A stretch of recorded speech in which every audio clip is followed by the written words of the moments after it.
Bienvenue au podcast de la Fondation Ronald Denis. Au travers des épisodes, la chirurgienne, Dr Anne-Sophie Studer, s'entretiendra avec diverses personnes clés à la mission de la Fondation qui démystifieront avec elle le rôle de celle-ci au Québec. Bonjour à tous ceux qui nous écoutent, je suis Dr Anne-Sophie Studer, chirurgienne bariatrique et métabolique au CIUS du nord de l'île de Montréal. Ça englobe les hôpitaux Sacré-Cœur, Jean Talon et Fleury. Et j'ai été diplômée en chirurgie générale et digestive à Marseille, en France. C'est là que j'ai rencontré le docteur Ronald Denis. C'était pas hier, mais c'était il n'y a pas si longtemps quand même. Et il venait visiter le centre de traumatologie qui était affilié à l'hôpital où j'exerçais. Et par la suite, du coup, tu m'avais proposé de venir travailler ici. Et puis je suis restée pour de bon. Et je crois pouvoir dire que depuis, on est collègues, amis, puis tu es aussi mon mentor. J'ai pas peur de le dire. Donc bonjour Ronald, merci d'avoir accepté de te lancer dans ces épisodes de podcast avec moi. C'est l'épisode numéro 1, on présente la Fondation Ronald Denis. Je veux que tu nous dises tout sur la fondation que tu as montée. Mais je te laisse te présenter tout d'abord. D'accord. En fait, avant de me présenter, je vais dire que c'est probablement un de mes meilleurs coups, c'est de t'avoir recruté. Alors, je suis aussi un chirurgien métabolique et bariatrique. J'ai eu une formation de chirurgien général et j'ai fait 3 années de fellowship en traumatologie au Michigan. J'ai été chef de département de chirurgie de l'hôpital du Sacré-Cœur du CIUS du nord de l'île pendant 26 ans. Et en 2008, j'ai mis sur pied la Fondation Ronald Denis. Alors, quand je suis arrivée en 2015 pour travailler à tes côtés dans le service, il y avait cette fondation-là. Moi, j'avais aucune idée de ce que c'était, qu'est-ce que ça représentait. J'avais l'impression que ça servait à honorer des soirées de gala, un peu pour s'amuser. Mais justement, c'est pas du tout ça, hein. C'est beaucoup plus profond que ça. Tu commençais un petit peu à en parler, mais pourquoi tu as eu besoin de créer cette fondation en 2008? Parce qu'en 2008, au point de vue temps opératoire, c'était une catastrophe, principalement pour le cancer du sein, où il faut avoir des délais, une fois le diagnostic fait, jusqu'à 6 mois. Et la bariatrique, c'était catastrophique. Le patient pouvait attendre 5 à 7 ans avant de se faire opérer. Ça fait que l'idée est venue de mettre sur pied une fondation et de harceler tous mes amis pour qu'ils mettent de l'argent de façon à aider des gens. Ce qui est important à savoir sur la fondation, c'est que le patient ne paie pas un sou. C'est une continuité du système public. Tout est gratuit pour le patient. Oui, on va revenir là-dessus un peu après. Bon, pour l'histoire des délais, là, ça c'était en 2008. Heureusement, à l'heure actuelle, c'est un peu moins que 5 à 7 ans. Ça me paraît complètement fou juste de le dire. Mais il y a quand même encore du challenge parce que les objectifs gouvernementaux présentement, c'est de pouvoir offrir des délais de salle d'op pour toute spécialité confondue, hein, raisonnables. Raisonnable, c'est en dedans de 1 an. Mais il y a encore des dépassements. Clairement, il y a encore des hors-délais. Puis c'est un challenge. Il y a eu beaucoup de retard qui a été accumulé avec, notamment suite à la crise Covid et puis aussi avec la pénurie de personnel hospitalier. Fait que l'accès aux hôpitaux du système public est clairement mis en branle à cause de ça. Fait que concrètement, donc dans la population générale, qui pourrait bénéficier de la Fondation Ronald Denis? En fait, beaucoup de gens peuvent bénéficier. Il faut savoir que ce n'est pas une façon de court-circuiter le système public. C'est, mettons, un ajout, un complément au système public, mais ce n'est pas une façon de déjouer le système public. On ne prend pas de patients directement. Les patients viennent du système C'est ça, public. ça soulage les listes d'attente du public en fait. Et c'est de la chirurgie d'un jour que nous faisons et non pas une chirurgie qui nécessite une hospitalisation. Alors ça touche quelle spécialité du coup? Ça touche la chirurgie métabolique et bariatrique. Ouais. Ça touche la chirurgie générale avec le cancer du sein.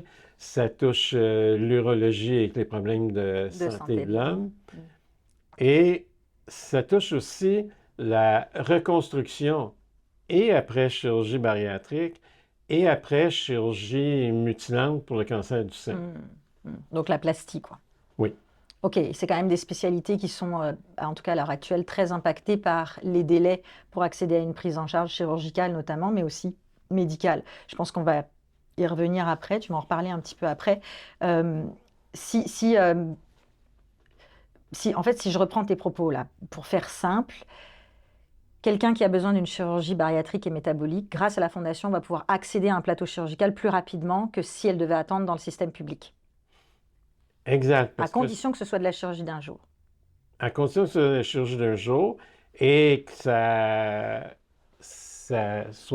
fasse partie des objectifs de la Fondation avec ces 4 spécialités-là. Malheureusement, on ne peut pas faire toutes les spécialités. On ne peut pas faire de l'orthopédie, de l'ORL et tout ça. Alors, ce qu'on fait, c'est que on loue la salle d'opération et tout le personnel et on dit à l'hôpital que cette journée-là, c'est disponible. D'accord. Donc là, on parle des finances, fait que l'argent qui arrive dans les caisses de la Fondation sert à allouer un montant pour libérer une journée opératoire, son équipe, le matériel, etc., etc. Mais par contre, les chirurgiens, eux, sont des chirurgiens du public. Ce sont des chirurgiens du public. Il n'y a pas de chirurgiens privés, entre guillemets. Donc la majeure partie des cas de la Fondation peuvent se faire à la clinique médicale de santé qui est affiliée au CIUS du nord de l'île de Montréal, finalement. Absolument. Ouais. Tu sais que ça se fait. Parfois, on a un autre endroit, notamment pour la chirurgie de reconstruction en plastie, parce que le plasticien qui fait ça gratuitement préfère opérer à l'endroit où il est habitué d'opérer. Oui, parce qu'il a ses habitudes là-bas, Exact. bien sûr. Et les patients ne déboursent rien, du coup, Les d'eux-mêmes. patients ne déboursent rien. Mais alors là, ça a l'air super beau comme ça. Tous les patients qui nous écoutent, là, ils vont tous vouloir se faire opérer par la Fondation. Mais ils sont des patients du public, fait que de toute façon, ils passent par le même circuit qu'au public. Et ils passent exactement par le même circuit qu'au public. Il n'y a pas de, comme on disait, il n'y a pas de court-circuit. OK. Et avec un peu de chance, une priorité opératoire peut se libérer grâce à la Fondation pour qui?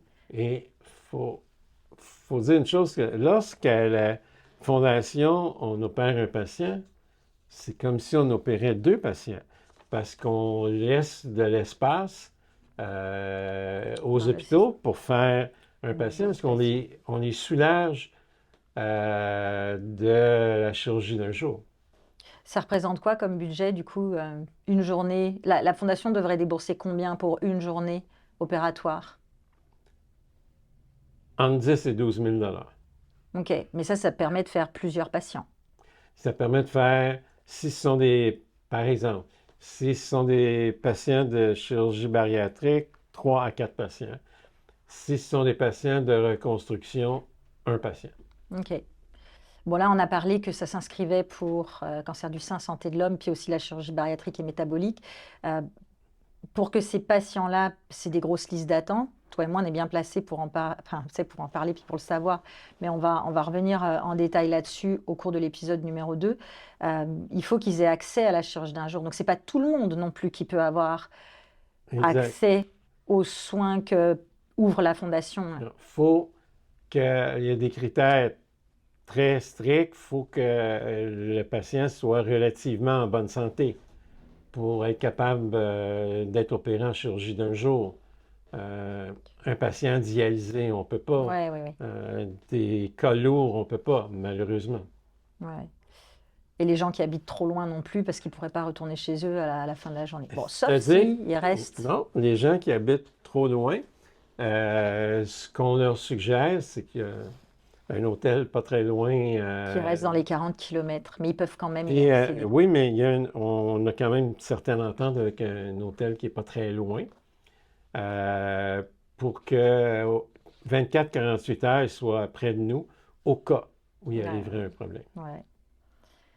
Alors, ben justement, la partie chirurgicale, celle-là, on la réabordera plus en profondeur dans la partie 2. Est-ce que, depuis 2008, c'est combien de patients? Par exemple, pour la chirurgie bariatrique et métabolique, c'est combien de patients qui ont été pris en charge grâce à la Fondation? Je vous dirais, dans les environs de 800 patients qui ont été pris en charge grâce à la OK. Fondation, mais ça inclut tout. Ça inclut aussi les reconstructions après chirurgie, ça inclut tout. D'accord. OK. Fait que ça fait quand même, en moyenne, une cinquantaine par an. Cinquantaine de patients par C'est année. pas mal déjà, hein. Bon, C'est c'est beaucoup. 50 patients par an de moins sur les listes d'attente du public. On voudrait que ça soit plus, bien sûr, mais pour qu'on fasse plus, il faut que la Fondation ait Et plus plus d'argent. de fonds, il faut comprendre que ça coûte des sous. Puis il faut en ramasser pour être capable de louer les D'où vient salles. cet argent? Qui donne? C'est habituellement à peu près toujours les mêmes personnes. D'ailleurs, il y a beaucoup de mes amis qui me disent que je leur coûte tellement cher par année. Mais c'est ces gens-là qui sont généreux, des mécènes, certaines compagnies pharmaceutiques et d'équipements médicaux contribuent énormément. Et nos événements de levée de fonds, et on a beaucoup d'aide. Quand on a des événements avec des artistes, la majorité ne nous facture pas. Il y a un prix que l'Union des artistes nous oblige à payer, mais Mais les souvent, gains ils nous les sont supérieurs. retournent. Oui, puis ils les retournent. Les patients peuvent donner eux aussi, hein. Les patients peuvent donner Ouais. ce qu'on ne demande pas. D'ailleurs, c'est pour ça qu'on essaie de faire le plus de publicité possible avec la Fondation, parce qu'il n'y a pas de petits dons. Si chaque Québécois donne N'importe 1 qui peut dollar, donner, en fait. on aurait 8 millions de dollars Ouais. par année. Ouais. Et les événements de levée de fonds, alors comment ça se passe? Il y en a 3 par an, c'est ça?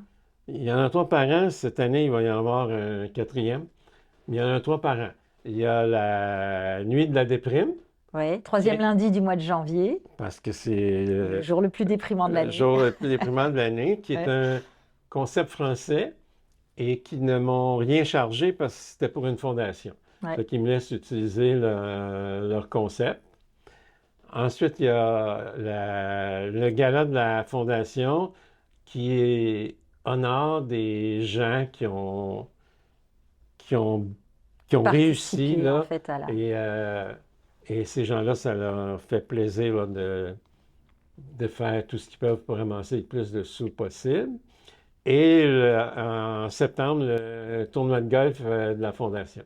OK. Et pour s'inscrire à ces événements de levée de fonds ou faire des dons, bah, on passe par on le redit à la fin de l'épisode, mais on peut passer par le site internet de la Exact. fondationronalddenis.com. Ça Qui permet de vient tout récupérer juste d'être combien? fait et Qui est flambant neuf. qui est plus moderne que ce que c'était. Ça permet de ramasser combien, ces événements de levée de fonds, par an en moyenne? À peu près 200, 250 000 par année. Mais il faut comprendre qu'il y a des règles dans les fondations. C'est qu'il faut qu'on dépense. Il faut Oui. qu'on dépense Ça peut pas 80% de rester. ce qu'on... Ça ne peut pas rester sur on un ne peut compte. pas aller investir. Et alors, donc c'est ça, il y a améliorer l'accès aux soins chirurgicaux. Ça, c'est la grosse mission de la Fondation. Maintenant, il y a d'autres projets, je pense. Il y a plein d'autres choses, en fait, à laquelle la Fondation participe. Oui, la Fondation participe aussi à un projet pour les patients bariatriques où on offre nutrition, psychologue et sexologue. OK, ça, c'est un projet sur 3 ans. À raison de 50 à 60 patients par année. Oui, c'est ça. Et ça, il y a un montant d'à peu près 60 000 $ qui a été attribué à Exact. à ce projet-là. Il y a eu aussi récemment, la Fondation a permis de participer au financement du nouveau laser pour les soins en santé de l'homme. Qui est Exact. On disponible a également. accepté de payer sur 6 ans un appareil qui coûte quand même cher, qui coûte 300 000 $, mais appareil qui sert uniquement aux patients du public. Ce n'est pas un appareil qui sert pour faire des cas privés, uniquement pour le les public. patients du public, c'est ça. Là, il y a eu un autre projet, là, la clinique Tremplin de l'hôpital Maisonneuve-Rosemont, qui a offert 40 000 $ canadiens pour offrir des soins et des services aux familles des enfants ou des adolescents qui souffrent d'obésité.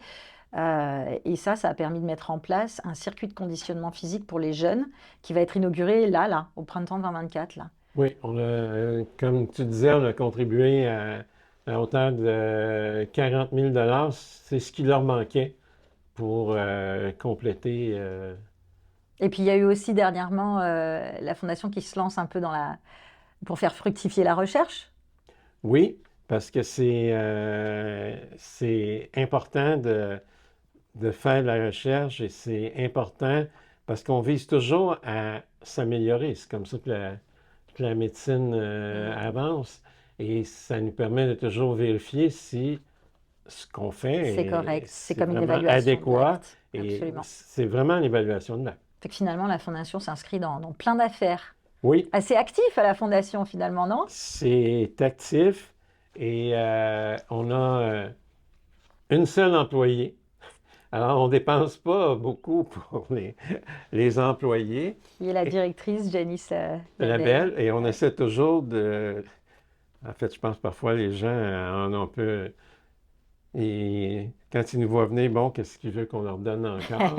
Parce que tout coûte tellement cher, ça fait que j'essaie d'avoir les instruments, l'équipement, j'essaie d'avoir ça gratuitement. Et on réussit assez bien. Ouais. Ben, bravo. Qui tire les ficelles derrière le rideau à part toi et Janice? Il y a tout un système qui est mis en place. Oui, et c'est tout un système de bénévoles. On a des bénévoles pour les sections spectacles, des bénévoles pour le golf, des bénévoles pour tout. Ils sont là et un grand nombre de ces bénévoles-là, ce sont des patients. Oui. Qui veulent redonner, qui veulent essayer de redonner, permettre à d'autres de profiter. Oui, et puis de faire connaître, en fait. Et dans le conseil d'administration? Il y a des gens du monde des affaires, des gens du milieu artistique, il y a des médecins, il y a un petit peu de tout pour essayer de toucher à toutes les sphères. Oui, c'est ça. En fait, la valeur numéro 1 de la Fondation, c'est de garder l'humain au cœur de l'action. Ça, c'est la grosse devise là, qui est écrite partout. Mais il faut, et on essaie que ce ne soit pas juste une devise, mais que ce soit vrai. Oui, que ce soit vrai. Fait que c'est ça, ce qui fait du sens, c'est d'avoir quelqu'un de la communauté médicale qui chapeaute le tout, mais finalement, les acteurs sont des gens du grand public, quoi. Oui, et c'est ceux qui font le gros du travail, là, ce sont les bénévoles. Eh bien, qui travaillent sans relâche. Ronald, merci infiniment pour cet échange. Je pense que c'était bien là de rentrer dans le détail de ce que fait la Fondation, comment elle le fait et puis qu'est-ce qu'elle a à offrir. On va se retrouver pour l'épisode 2 tout de suite. Fondation Ronald Denis et chirurgie de l'obésité. Il va peut-être durer un peu plus longtemps que les autres cet épisode-là parce qu'on a tellement de choses à dire, là, on ne va plus s'arrêter. Il faut en parler pendant des heures. Je profite également de cet instant pour dire merci à nos supporters du conseil d'administration de la Fondation qui nous permettent de réaliser ce balado, à Sébastien Pépin et son équipe de la boîte Virus Média qui doivent nous faire l'enregistrement aujourd'hui. C'est quelque chose qu'on n'a pas l'habitude de faire d'une manière générale. Non.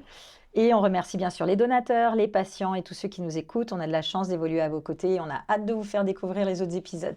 Merci Ronald, à tout de suite. Merci à toi. Vous voulez faire un don? Vous allez sur fondationronalddenis.com. En haut à droite, vous cliquez sur « Faire un don ». Vous pouvez aussi passer par là pour participer à nos événements de levée de fonds. Vous avez des questions, des commentaires, des retours d'expérience? La page Facebook Fondation Ronald Denis ou bien info@fondationronalddenis.com.